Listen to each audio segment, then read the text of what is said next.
Hello সবাইকে, সবাই কেমন আছেন? আশা করি ভালো আছেন। আমিও ভালো আছি। আজকে আমি রান্না করব মুরগির গিলা।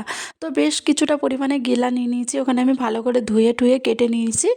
এখানে পেঁয়াজ কেটে নিয়েছি, টমেটো আর রসুন, আদা, কাঁচা লঙ্কা। তো এগুলো আমি মিক্সিতে পেস্ট করে নেব। টমেটোটা আমি পেস্ট করব না, ওটা গোটাই থাক, মানে কাটা অবস্থায় আমি মানে গিলার ভেতরে দেব।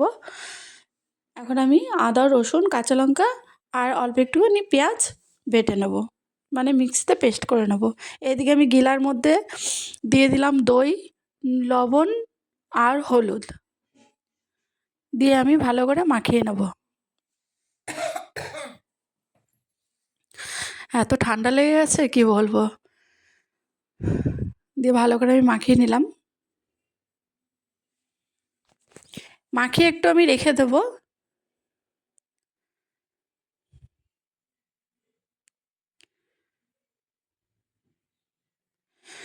তো এই মুরগির গিলা আমি প্রথমেই রান্না করছি, কারণ আমি এরকম খেয়েছিলাম একজনের বাড়িতে, খুব টেস্ট লেগেছিলো।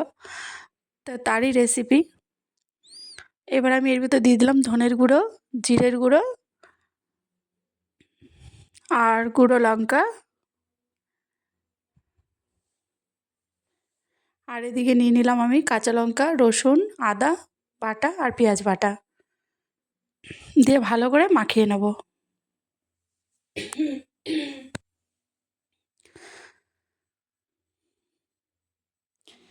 দিয়ে মাখিয়ে একটুখানি টাইম রেখে দেবো।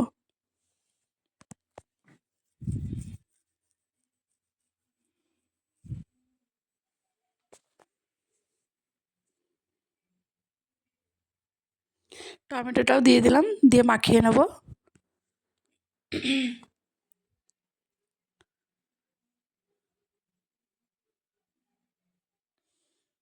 যারা যারা গিলা গিলা খেতে পছন্দ করে তাদের জন্য খুব দারুণ একটা খাবার। এদিকে কড়াইতে তেল গরম হয়ে গেছে, জিরে দিয়ে দিলাম, পেঁয়াজটাও দিয়ে দিচ্ছি, দিয়ে ভালো করে নেড়ে চেড়ে নেব। একটু লাল লাল হয়ে গেলে এর মধ্যে আমি সামান্য একটু চিনি দিয়ে দেবো। আমি একটু সব তরকারিতে চিনিটা একটু পছন্দ করি। কে কে চিনি পছন্দ করো তরকারিতে অবশ্যই বলবে। তো আমি একটুখানি চিনি দিয়ে দিলাম, দিয়ে আমি ভালো করে নেড়ে নেব।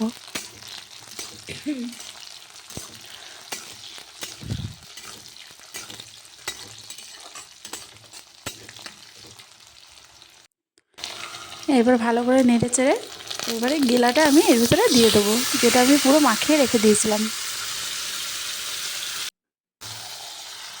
দিয়ে ভালো করে কষিয়ে নেব। একটু সমস্যা হচ্ছিল, এক হাতে আমি ক্যামেরাটা ধরে আছি আর এক হাতে নাড়াচ্ছি, তাও কোনো সমস্যা নেই, তার মধ্যেও হয়ে গেছে। বাড়িতে এরকম করে রান্না করবেন, খুব টেস্ট লাগে। আমি তো গিলা খেতে পছন্দ করি না, তাও এরকম করে রান্না করেছি বলে সত্যি খুব ভালো লেগেছে।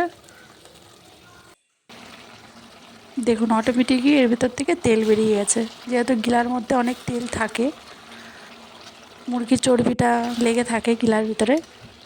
তো ভালো করে নাড়িয়ে চাড়িয়ে নিচ্ছি। বেশ কিছু টাইম নিয়ে আমি কষিয়ে নিয়েছি, তারপর আমি একটু ঢেকেও দেবো এর ভিতরে নাড়িয়ে চাড়িয়ে।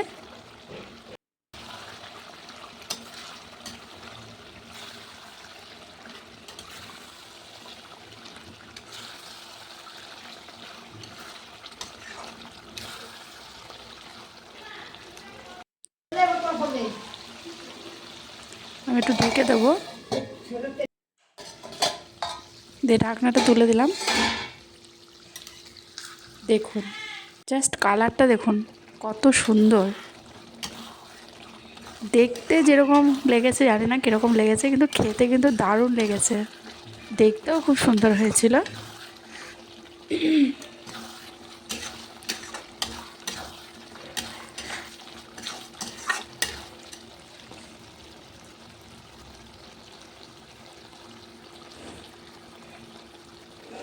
এটা আপনারা রুটির সাথে, পরোটার সাথে কিংবা গরম ভাতের সাথে তো কোনো কথাই নেই, দারুণ লাগবে খেতে। দেখুন জাস্ট কি সুন্দর লাগছে দেখতে, খেতেও খুব টেস্ট হয়েছিল।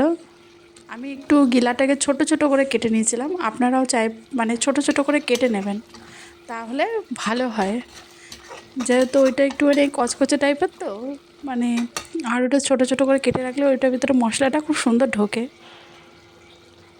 তো আমি প্রত্যেকটা ছোটো ছোটো করে সুন্দর করে কেটে নিয়েছিলাম। এবার গরম মশলা দিয়ে দিলাম গুঁড়ো,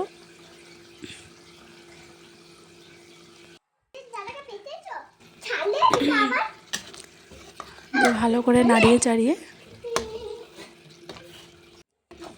আমার হয়ে গেছে।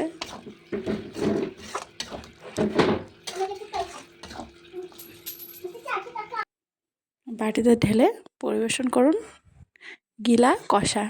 তো কেমন লেগেছে অবশ্যই বলবেন, আমরা তো দুর্দান্ত খেয়েছি। তো আবার দেখা হবে অন্য কোনো ভিডিও নিয়ে। তো এখনকার মতন ভালো থাকবেন, সুস্থ থাকবেন, টাটা।